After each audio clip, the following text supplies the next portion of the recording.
त्यानं वर्देवाने जरासा ते विचार करावं. हिवाळ्याचे दिवस आहे तकडे साखरपुड्यावर गिफ्ट द्यायचंच तर 1 किलो काजू द्या, बदाम द्या, खारीक द्या, लाडू करून खाईल. नाही ते मोबाईलचं डबकं दिलंय. दिवस रात्र हॅलो हॅलो हॅलो आणि आम्ही इकडे कामं करून मेलो मेलो मेलो. आमच्या वेळेस नव्हतं माय असं काही. आम्ही सगळे लग्नाचे कामं करत होतो नवरी असून. बापरे यायचा फोन आला, थांब उचलू दे. इकडे नेऊन उचल ग फोन. मी तंबाखू चोळताना दिसल ना त्याच्यामध्ये तुझ्या नवऱ्याला. आणि त्या नवऱ्याला आताच सांग साखरपुड्याला अंगठी एवढीशी केली ते केली म्हणा, पण लग्नामध्ये ते मेकडावाली दागणे करायला जमणार नाही. ते काय कोपऱ्यामध्ये जाऊन बोलायली काय तोंड करायली.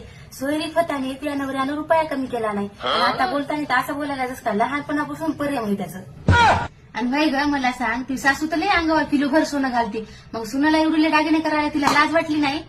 फुमट तोंडाची बाई. काय म्हणायला की मामी? जावय बापू काय म्हणता? मला म्हणलं तिला साखरपुड्याला केलेली अंगठी जरा लयच मोठी व्हायची म्हणजे तिच्या पोटाला. आणि लग्नात जरा एवढी दागिने करा.